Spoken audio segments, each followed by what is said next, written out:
Good evening. I am Professor Nightshade, your guide through the darkest corners of the human imagination. Today I want to tell you about terrible stories. Russia is a country of endless forests, forgotten villages, and secrets hidden under ice and snow. Here, ancient legends merge with modern fears, and the line between myth and reality often blurs in the fog. Today, I present to your attention two frightening stories that reveal the gloomy side of Russia. The first story, The Secrets of the Moss, tells about a group of filmmakers who are exploring an abandoned, creepy section of the embankment. What begins as a harmless documentary project quickly turns into a nightmare when they reveal a truth that should never have been discovered. The second story, The Last Train to the Northern Pond, takes us to a forgotten railway station in the middle of the Russian hinterland. As the snow falls and the whistle of the train gets closer and closer, the research team realizes that some trains never stop and some passengers never get off. Prepare for shadows in the fog, voices in the dark, and steps behind you that may not be yours. This is the forgotten side of Russia. And their stories. The Secrets of Mokhovoy. The road to Mokhovoye was narrow, lined with skeletal birch trees that clawed at the gray sky. Artem tightened his grip on the steering wheel as the car jolted over another pothole.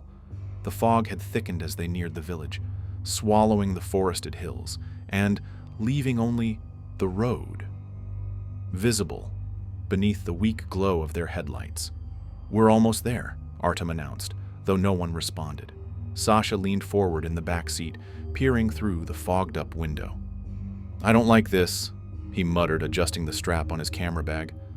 "Relax," Artem replied, trying to sound reassuring. "This is perfect for the documentary.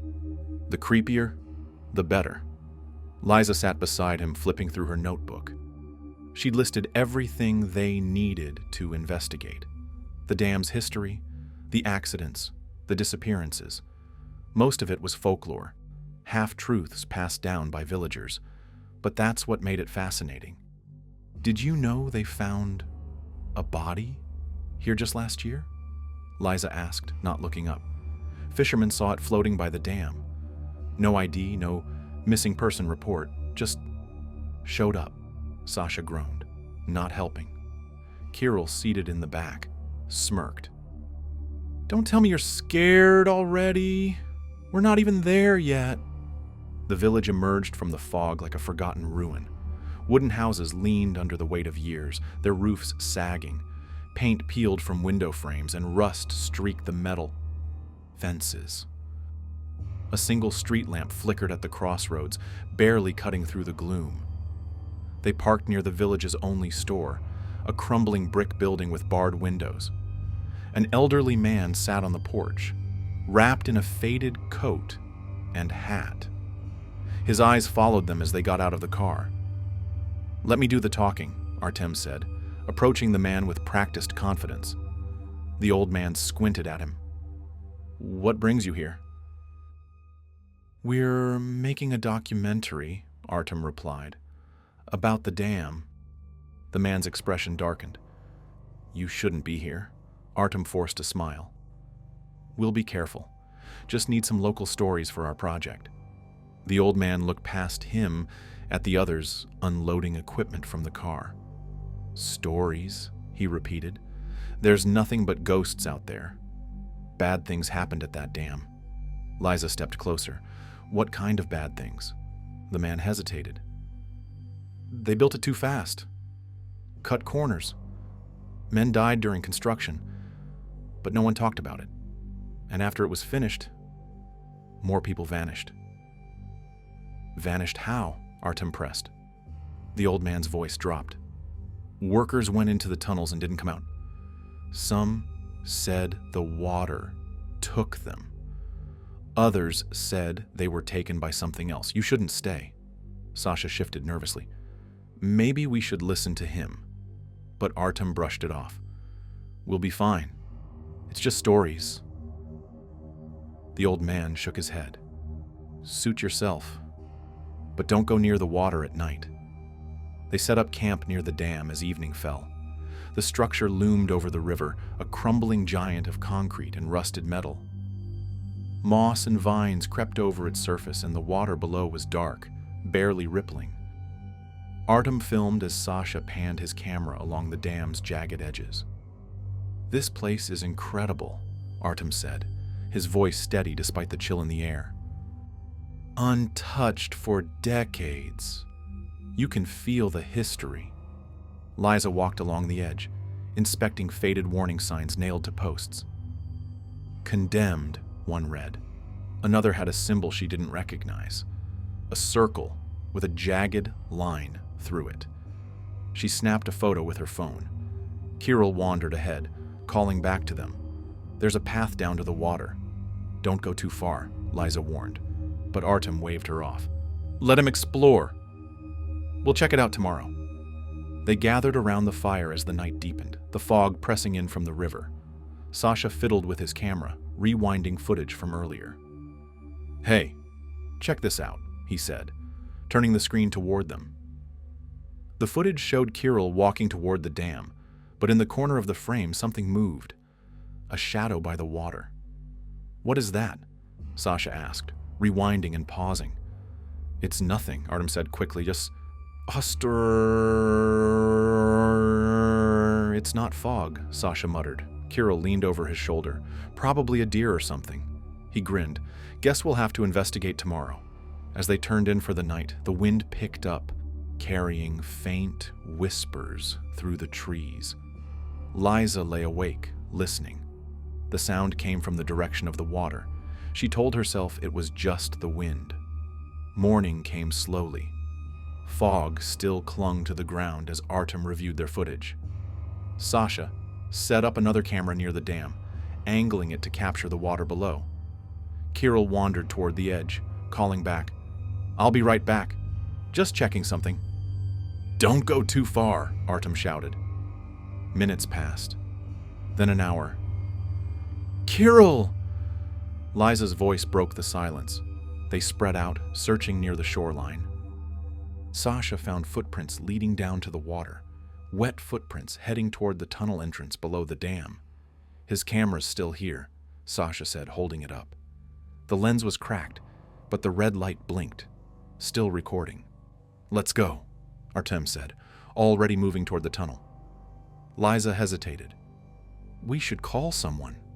"And tell them what?" Artem snapped. "That he wandered off? No one's coming out here." They followed the footprints, their flashlights cutting through the shadows. The tunnel yawned. Ahead, black and endless. Sasha's voice trembled. "I don't think we should be here." Artem pushed forward. "We don't have a choice." The tunnel swallowed their footsteps, the sound echoing off damp concrete walls. Water dripped somewhere in the distance, steady and rhythmic, like the ticking of a clock. "Kirill!" Artem's voice bounced through the darkness, but no answer came. Sasha adjusted the camera strapped to his chest. Its red light pulsed weakly, barely illuminating the narrow corridor. He kept glancing over his shoulder. "Stop doing that," Liza snapped, her voice sharper than she intended. "Doing what?" "Looking back." "You're making me nervous." Sasha didn't respond, but his grip on the camera tightened. The corridor sloped downward, the air growing colder with each step. Moisture clung to the walls, streaked with rust and something darker. Liza paused to examine a set of deep scratches on the concrete. "These look recent." "Animals," Artem said, moving ahead. Liza touched the marks and shook her head. "Number too big." "Not now," Artem hissed. "We need to focus on finding Kirill." Sasha lagged behind, filming the walls and ceiling. The camera's night vision revealed shapes the others couldn't see. Pipes, broken beams, and what looked like skeletal remains wedged in the cracks. "Guys!" Sasha whispered. "What?" Artem snapped. "Something's wrong." They turned to see him staring at the camera screen. He turned it toward them. The image was distorted, but in the static-filled haze, something moved. Just at the edge of the frame. A shape, tall and thin, standing motionless in the shadows. "It's just a glitch," Artem said, though his voice wavered. Liza stepped closer to Sasha.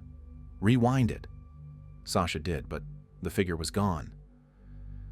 "Let's keep moving," Artem said, forcing himself forward. They reached a junction where the tunnel split in two. Artem glanced down each path, then chose the left without hesitation. The others followed, though Sasha hesitated. The walls narrowed as they descended deeper. The air smelled of mildew and stagnant water. Then they saw it. Light, a faint, flickering glow ahead. They quickened their pace and emerged into a larger chamber. Chains hung from the ceiling, rusted and broken. Wooden crates lined the walls, some smashed open. Tools lay scattered across the floor, covered in dirt and grime. And blood. Liza froze. Oh my God. Rust-colored stains streaked the walls and pooled in the corners. Old, dried blood, but far too much to ignore. "This isn't right," Sasha said, his voice trembling. "Kirill," Artem called, louder this time. A faint sound echoed in response. "Did you hear that?" Liza asked. "It came from over there," Artem said, pointing toward another passage. They hurried toward it, their footsteps echoing. The tunnel sloped even further down, and the sound of running water grew louder. Suddenly, Sasha stumbled. "Wait!" "What now?" Artem snapped. Sasha pointed. There in the dirt were footprints, bare and wet, leading deeper into the tunnel. Liza knelt to examine them. "These aren't Kirill's," she whispered. Artem ignored her and pressed on. We're wasting time." The tunnel opened into another chamber, this one filled with shallow, murky water. The air was thick with the smell of rot. And there, huddled in the corner, was Kirill. "Kirill?" Liza rushed forward, but Artem grabbed her arm. "Wait," he said. Kirill was crouched against the wall, his clothes soaked and muddy. His eyes were wide, unblinking. He was muttering something under his breath. "Kirill?" Artem stepped closer. Kirill flinched and looked up. "Don't," he whispered. "Don't let them see you." "What happened?" Liza asked, kneeling beside him. Kirill shook his head violently. "They're still here. They never left." "Who?" "The workers." Artem exchanged a look with Liza. "There's no one else here, Kirill." But Kirill wouldn't stop trembling. "They're in the water. They took me, pulled me down, let me go, but they're still watching." Sasha backed away. "We need to leave." "No!" Artem snapped. "Not yet. We need footage of this." Liza turned on him. "Are you serious? He's in shock." "This is exactly what we came for," Kirill suddenly screamed and pointed toward the tunnel. "They're coming!" The others turned, but the passage was empty. Only darkness stared back at them. "Help me get him up," Liza said. Sasha kept his camera trained on the tunnel as the others lifted Kirill. He winced, but didn't resist. As they started back, something clattered in the distance, a sound like chains dragging across the floor. They froze. "Move," Artem hissed. They rushed toward the exit, but the sound followed. Closer now. "Faster!" Sasha cried. The tunnel seemed longer than before, stretching endlessly as their footsteps pounded against the floor. Kirill whimpered, mumbling incoherently. The sound behind them grew louder. Heavy footsteps. Chains. Sasha glanced back and screamed. The others didn't stop to look. They ran until the tunnel opened into the cold night air. Artem collapsed to the ground, gasping. Liza dropped beside him, clutching Kirill's arm. Sasha stumbled forward, shaking. What was that? Did you see it?" "No," Artem said. "And neither did you. Got it?" "But..." "No." Artem's voice was sharp. "We get out of here first." They turned toward the camp, but something was wrong. The fire was out. Their tents were slashed open, and all the cameras were destroyed. Liza stared in disbelief. This can't be happening." Sasha checked his camera, the only one still intact. But when he pressed play, The screen was blank. "All the footage is gone," he whispered. A low whisper rose from the water. The group froze, turning back toward the dam. "Let's go," Artem said, pulling them away. The fog thickened as they hurried toward the car. But even as they left, none of them dared look back.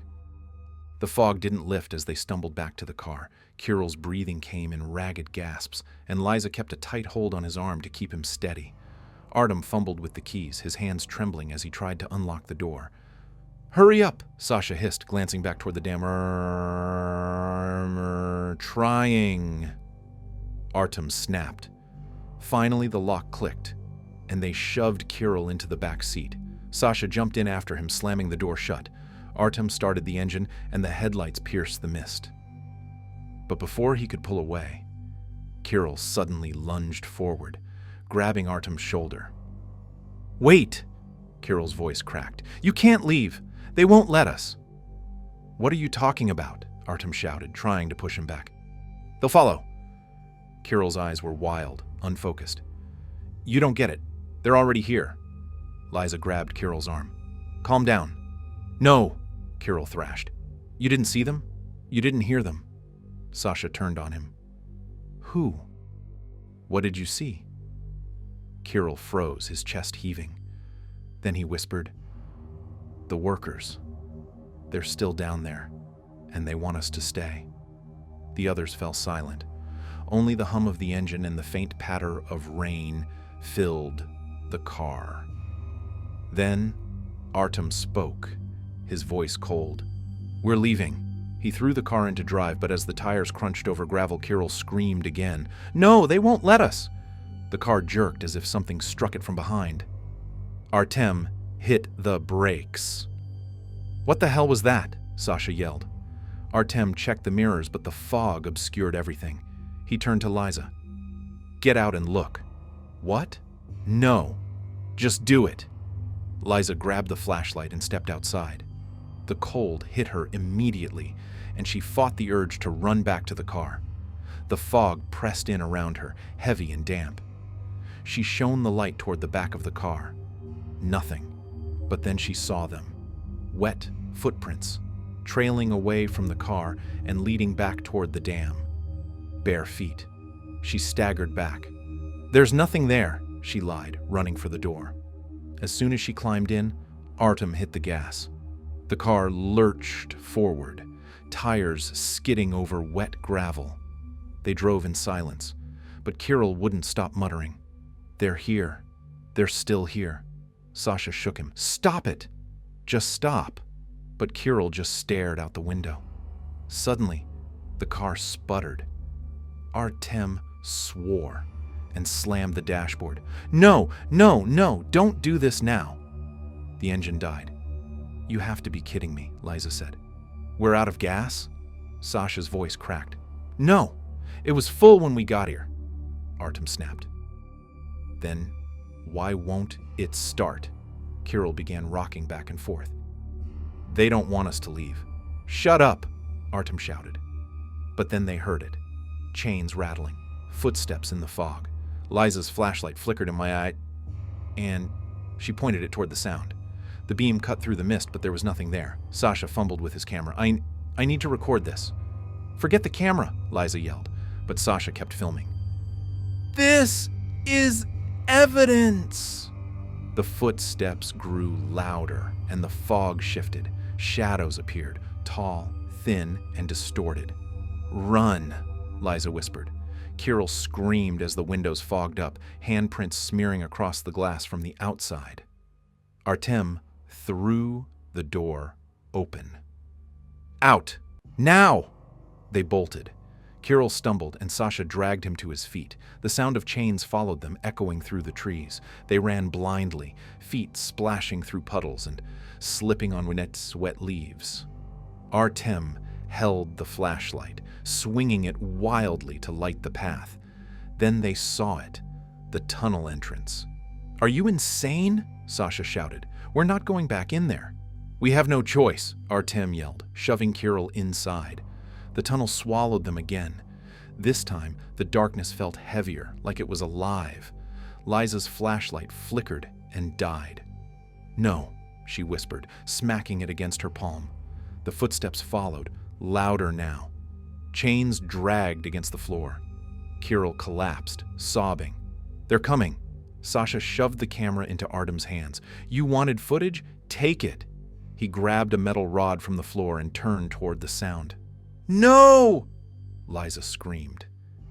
But it was too late. The shadows emerged. Wet, skeletal figures in tattered uniforms. Empty eye sockets stared out from rotted faces. Sasha swung the rod, but it passed through them. "They're not real!" Artem shouted. But Sasha didn't stop. The rod clanged against the walls, sparking. The shadows closed in. Liza grabbed Kirill and pulled him toward a rusted ladder leading up. "This way!" Artem followed, dragging Sasha behind him. The shadows didn't follow, but their whispers did. They climbed until their arms burned. At the top, Artem shoved the hatch open, and cold air poured in. They scrambled out, collapsing onto the wet ground. The tunnel was silent below him. "They can't follow," Liza panted. Kirill shook his head. "Not yet." "What does that mean?" Artem demanded. Kirill looked at him, eyes hollow. They let us go, because they want us to bring others." No one spoke. Finally, Artem stood. "We need to get out of here, now." They staggered back to the ruins of their camp. The car was still dead. "Take only what we need," Artem said, throwing equipment into a bag. Sasha picked up the camera. Its red light blinked, still recording, but when he played the footage, it was all static except for one frame. A single image of the four of them, standing by the dam, and behind them, a figure in the water. The car wouldn't start.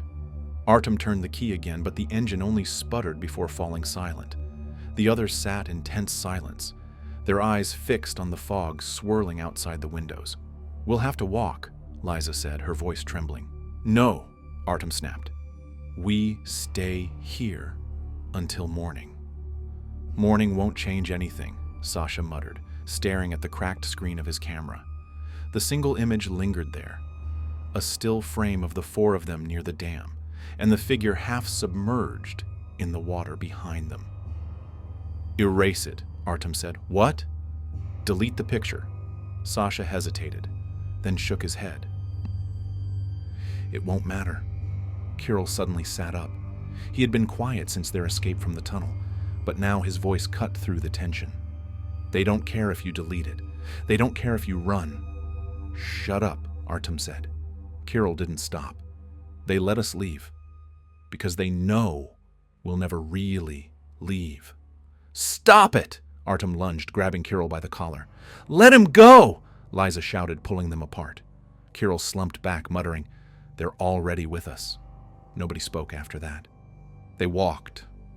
The road out of Mokhovoye twisted through the fog, bordered by forests that felt too close, like the trees were leaning in. Their footsteps sounded too loud, and every branch snap or rustle in the undergrowth made Sasha flinch. "We're almost there," Artem said, though none of them believed him. Hours passed. The fog didn't lift. When they finally saw the faint glimmer of headlights through the mist, relief washed over them. A truck idled at the edge of the village, its driver leaning out the window. "You lost?" the man asked. "Yes," Artem said quickly. "We need help. Our car broke down." The driver squinted at them. "You're not supposed to be here. No one comes here anymore." "Please," Liza said. "Just take us to the next town." The driver hesitated, then nodded. "Get in." They climbed into the truck bed, huddling together as the village disappeared into the fog behind them. But Kirill wouldn't stop looking back. "They'll follow," he whispered. 3 weeks later, Artem stared at his computer screen. The footage they managed to recover from the cameras was worthless, grainy, distorted, and filled with static. The single clear frame had been deleted, but he couldn't forget it. The shadow in the water. Liza had stopped answering his calls. Sasha had returned home, but his social media accounts had gone silent. Kirill was in a hospital. They said he wouldn't talk to anyone. Artem tried to convince himself it was just fear, paranoia brought on by stress. But the whispers wouldn't stop. Every night, he woke to the sound of chains dragging across the floor, faint and distant, but always there. One night, as he sat alone in his apartment, his phone buzzed. A message, no number, no contact name. It was a photo, the same one, their group standing by the dam, with the figure behind them. But this time, the figure was closer. Artem's breath caught as he noticed the caption beneath it. They never left. His hands trembled as he deleted the image. He shut off his phone, unplugged his computer, and sat in the dark. But then his phone buzzed again. Another message, another photo. This time it was just him, sitting at his desk, taken from behind. He spun around, but the room was empty. 2 months later, the documentary never aired. Artem never finished it. No one ever returned to Mokovoy. But rumors began to spread. Stories about a cursed dam, about shadows in the water. Hikers claimed to hear whispers in the fog and find wet footprints leading toward the river. And then people started disappearing. First, a couple of teenagers who went exploring. Then a fisherman who never came home. The villagers said it was the dam again, stirring awake. In a small apartment in Moscow, Artem received one final package, a plain envelope with no return address. Inside was a single photograph, the dam shrouded in mist, and at the water's edge, a group of shadows, more than before. He dropped the envelope and stepped back, but his phone buzzed one last time. A message. You brought them more. And Artem finally understood. The workers hadn't died in the tunnels. They had been claimed by something older, something that still waited beneath the water. And now it was spreading. Months passed. The dam was fenced off, but it didn't stop the rumors. Liza moved away, but she couldn't escape the nightmares. Sasha vanished without a trace. Kirill remained in the hospital, silent and staring at walls. And Artem? He disappeared too. Only his phone was found, left behind in his apartment. The police said it was an accident. He left town, maybe ran away. But on his phone, investigators found one final video. It showed Artem in his apartment, recording himself. "They're here," he said, his voice barely above a whisper. Then he turned the camera toward the window. Outside, in the rain, stood 3 figures, and behind them, the fog. The video ended there, but the investigators who watched it said the sound of chains stayed with them long after they turned it off. The last train to Severny-Prude. The wind cut through Severny-Prude like a knife, carrying with it the sharp scent of ice and pine. The village was barely more than a collection of wooden houses, their roofs sagging under layers of snow, windows shuttered as though warding off something unseen. Igor adjusted his fur hat and tugged his scarf higher around his neck. The frost clung to his beard, crackling as he shifted. Behind him, Nadia struggled with her heavy camera bag, her boots sinking into the snow with each step. Anton lingered a few paces back, his gloved hands tucked deep into his coat pockets. "We shouldn't be here," Anton muttered for the 3rd time since they'd left the village's only store. "Not this again," Nadia said, pausing to catch her breath. "You knew what you were signing up for." She gestured toward her camera. "Besides, this is history. Real, buried history. People need to know why the station was abandoned." "Buried for a reason," Anton replied, his voice low and sharp. Igor turned on his heel, his boots crunching in the snow. "Enough. We're wasting daylight." He pointed toward the trail that disappeared into the forest. "The station's another 3 kilometers. Let's move." Anton hesitated, but followed, muttering prayers under his breath. The trek through the trees felt endless. Snow drifted down in flurries, thickening the trail and muffling their footsteps. The skeletal branches overhead clawed at the sky, gray and endless. Igor kept his eyes forward, refusing to look back. He knew Anton's fear was infectious, and Nadia's bravado only ran so deep. If they stopped now, it would be over, and he needed answers. They emerged from the forest as dusk crept in. The railway station loomed ahead, a crumbling specter of wood and rusted metal. The platform was half buried under snow, and the windows of the station house gaped like empty eye sockets. A single lamp post leaned at an angle, its glass shattered. "God," Nadia whispered, raising her camera. "It's perfect."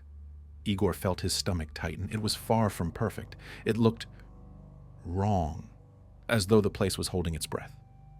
Anton stopped short. "This is madness." He pointed to the tracks, where snow piled unnaturally high, undisturbed by time. "I told you, it's cursed." "Cursed how?"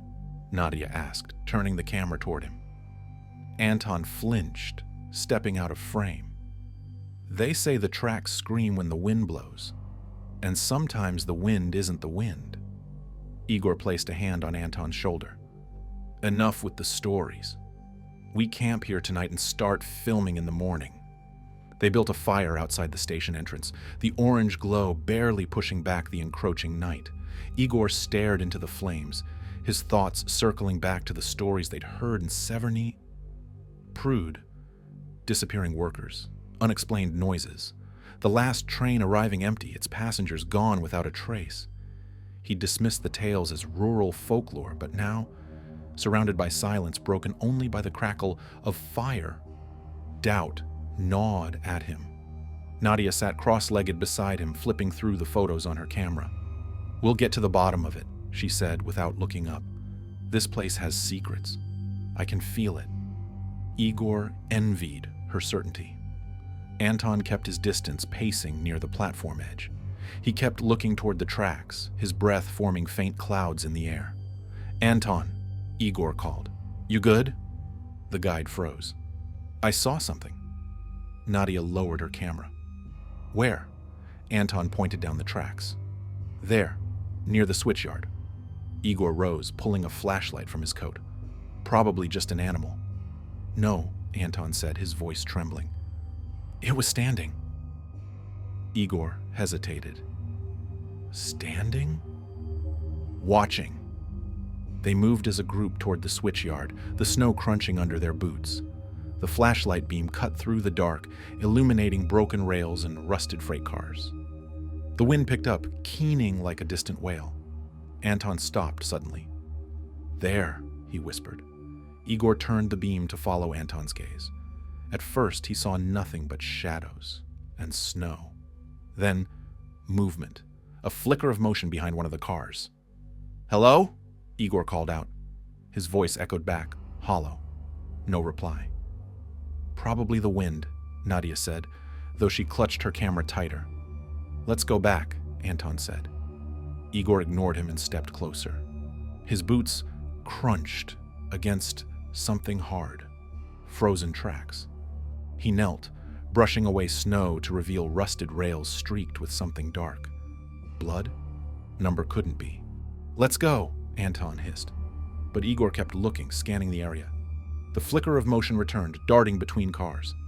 He raised the flashlight, but saw nothing. "Back to the fire," Nadia said, her voice unsteady. Igor nodded. They retraced their steps, but the shadows seemed closer, now, pressing in. The fire had burned low by the time they returned. Anton wouldn't stop pacing. "Did you see it?" he kept asking. "Tell me you saw it." "No one saw anything," Igor snapped, more to himself than Anton. But he had seen it, hadn't he? That flicker of movement, the shadows too thick for the open platform. Nadia packed her camera away. "We'll get more footage in the morning." She forced a smile, but it didn't reach her eyes. Igor looked at Anton. "Stay close tonight." Anton just nodded, staring into the dark. As the wind picked up, Igor heard it. Faint at first, then louder. A distant whistle. He rose, his breath hitching. "Did you hear that?" Anton froze. No. Nadia grabbed her camera. "It's just the wind." The whistle came again, closer. And this time, the ground beneath them trembled. The morning broke pale and cold, the sky heavy with the promise of more snow. Igor stood at the edge of the platform, staring down the tracks. No sign of what they'd heard the night before. No train, no footprints, nothing but snow and silence. Anton sat by the fire, chewing on a piece of dried meat. His eyes darted constantly toward the trees and the abandoned switchyard. Nadia busied herself with her camera, filming the exterior of the station and the rusted rails stretching endlessly into the foursome. Igor forced his thoughts into order. Focus, stay logical. He'd led men through worse conditions than this. Whatever had happened last night, the sounds, the trembling ground, had a rational explanation. It had to. "Let's split up," he said finally, his voice cutting through the brittle quiet. "Cover more ground." Anton looked up sharply. "Split up? Are you insane?" Nadia rolled her eyes. "It's daylight. We'll be fine." "I'll check the station interior," Igor said, ignoring Anton's protests. "Nadia, document the train cars. Anton, sweep the tracks and the switchyard." Anton stood. "I'm not—" "You're doing it," Igor snapped. "We need to know what we're dealing with." Anton muttered something under his breath, but grabbed his pack and started toward the tracks. Igor stepped into the building, his boots echoing against the warped wooden floor. Dust coated everything. Counters, benches, and faded timetables still pinned to the walls. He ran his gloved fingers across the ticket counter. It was as if the place had been frozen, mid-moment. Half-filled coffee cups sat abandoned on tables. Coats hung by the door. Papers were scattered everywhere, yellowed with age. In the back office, he found a logbook. The last entry was dated February 12th, 1983. Another worker missing. Reported unusual sounds near track 3. "We'll investigate further tomorrow." Igor turned the page, but it was blank. His pulse quickened. The next drawer held something worse, a brittle newspaper clipping. Severny Prude incident. Local authorities suspend search efforts. He didn't need to read the rest. He already knew how it ended. No survivors, no bodies. A sudden clang echoed from the platform outside. Igor spun, flashlight in hand. Nadia moved carefully along the line of rusted freight cars, her breath forming misty clouds. She filmed everything. Broken windows, ice-covered steps, and warped wheels frozen in place. The cars were sealed shut, their locks rusted beyond repair. Except one. A door hung slightly ajar. She stepped closer, the camera trembling in her hands. The shadows inside swallowed the weak daylight. "Nadia?" Igor's voice crackled over the radio. She flinched, nearly dropping the camera. "I'm fine," she replied, voice shaking. She climbed inside. The air was heavy, stale. Rows of broken seats lined the interior, and luggage was strewn across the floor. But it was the skeletons that made her stop. 3 of them, hunched over as if cowering from something, their bones blackened and fused with the metal. "Oh my God," she whispered. The radio crackled again. "Nadia, report." "Bodies," she said. 3 of them. Burned, no, melted. Static hissed over the radio. "Get out of there!" Before she could respond, she heard it. Faint at first. A low hum, like the distant vibration of an engine. And then the train car shifted. Anton cursed under his breath as he trudged through the snow. Smoms. Boots. Crunching. Loudly. He hated this place. Everything about it felt wrong. He reached the far edge of the yard where the rails curved and disappeared into the forest. The snow here was disturbed, footprints leading toward the trees. human footprints. "Hello?" he called, his voice swallowed by the wind. No answer. He followed the tracks. They were fresh, but as he walked, they grew fainter until they simply stopped. No branches broken, no sign of struggle, just an ending. Panic clawed at his throat. He turned to go back and froze. Something moved between the trees, a shape, tall and thin, shifting unnaturally in the shadows.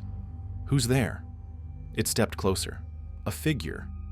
Human-shaped, but wrong. The limbs too long. The head tilted unnaturally. Anton stumbled back, and the figure followed. Igor emerged from the station just as Nadia staggered out of the train car. "What happened?" he demanded. "Bodies," she gasped.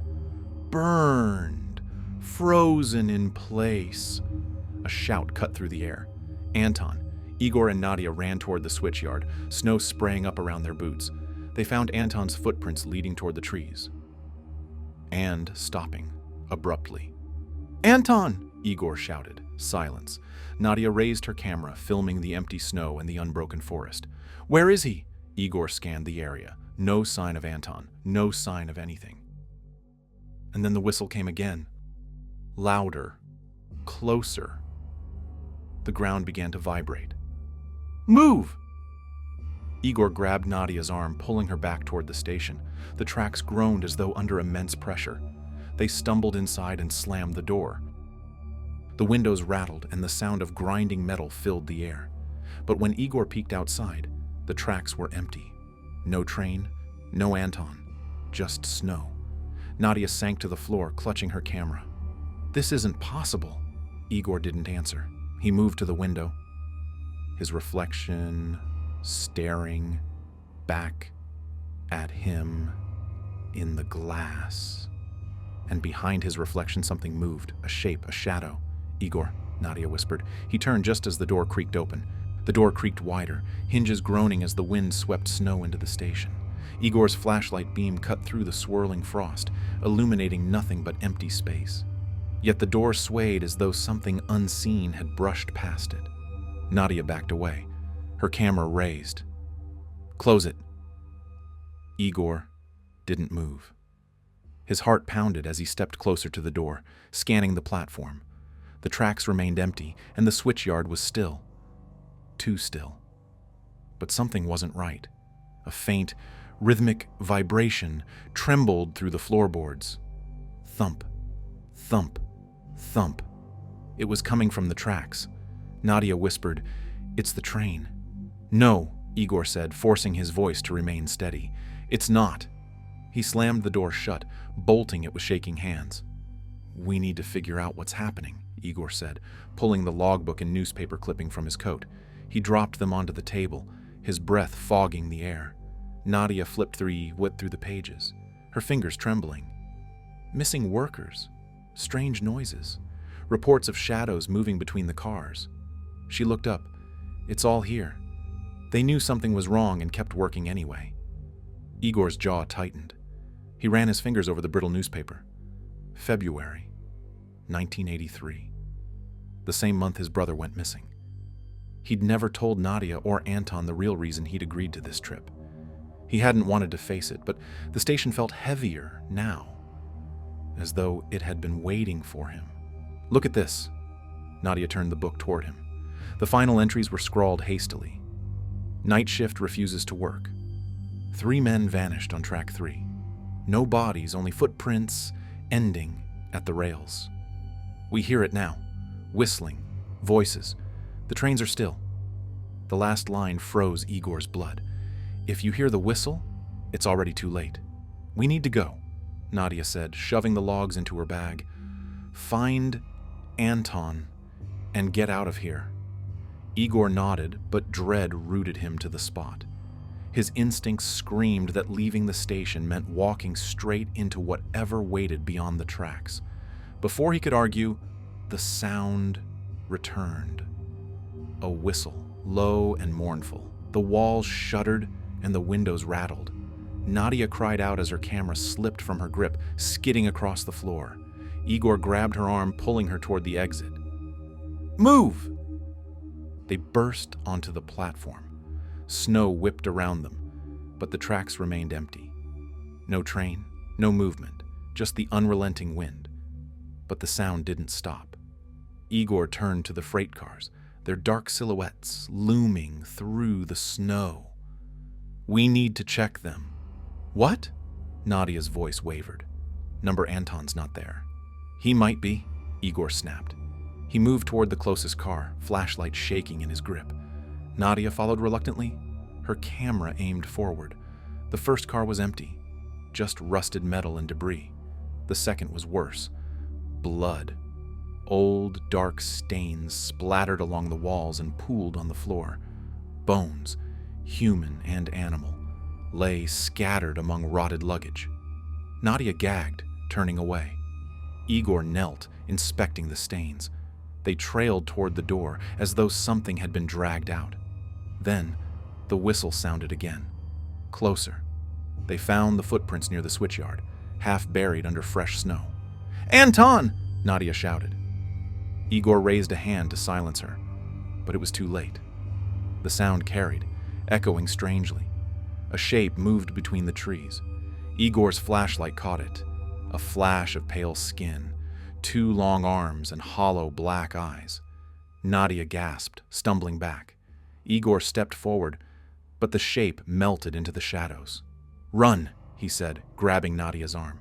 They sprinted toward the station, but the snow slowed them. Behind them, the whistle grew louder. Then came the footsteps, heavy and deliberate.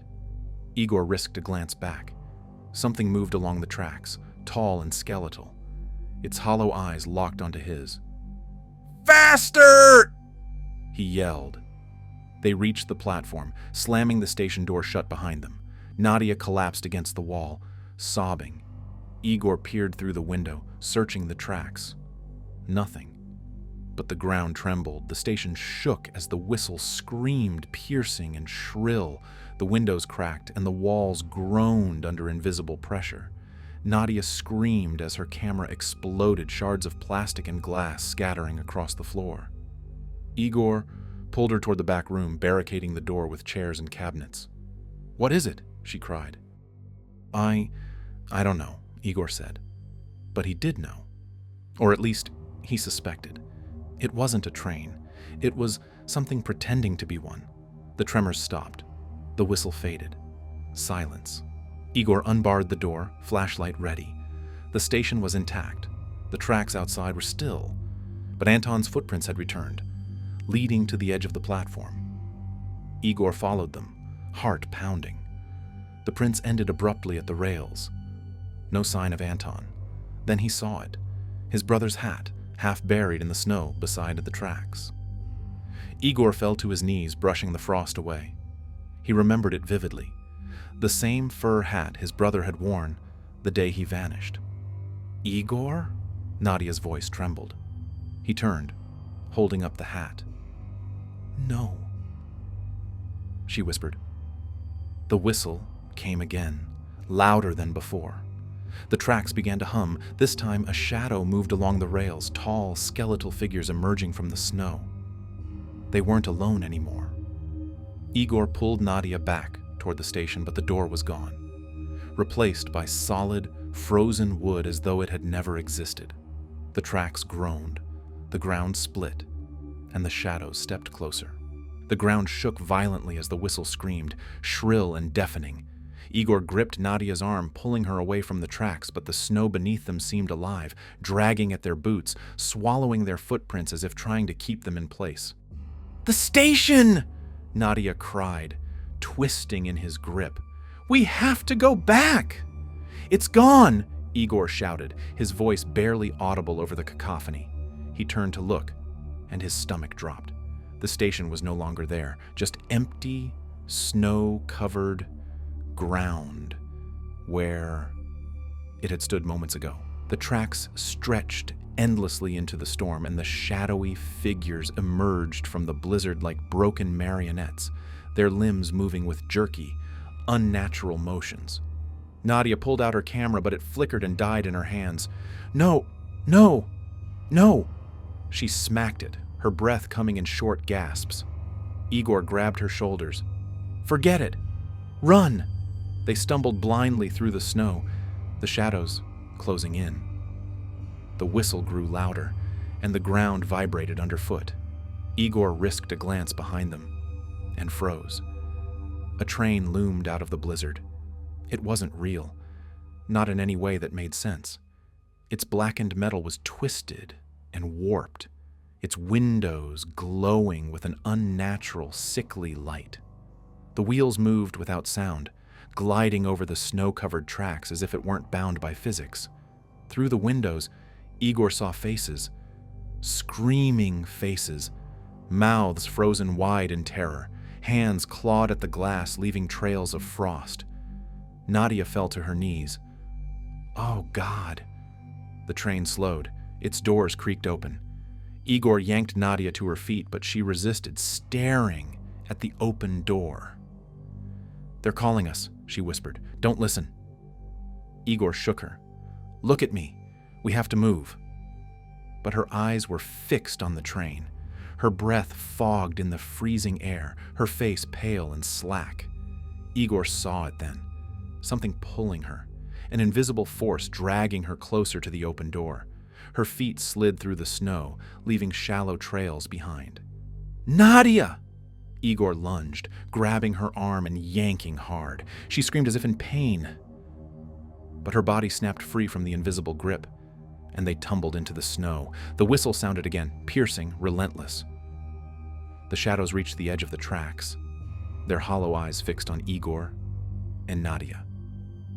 The train began to move again, but not away, toward them. Igor hauled Nadia to her feet, dragging her away from the tracks as the headlights bore down on them. The snow swirled, blinding him, and the roar of grinding metal filled his ears. The ground trembled violently, splitting the snow. Igor stumbled, and Nadia's hand slipped from his. "No!" he screamed, reaching for her. Her eyes were wide with terror as the force pulled her again, faster this time. Her fingers clawed at the snow, but her body slid toward the rails. "Igor, help me!" He dove, grabbing her wrist, but the pull was stronger. She slipped through his fingers as the train's shadow engulfed her. N-A...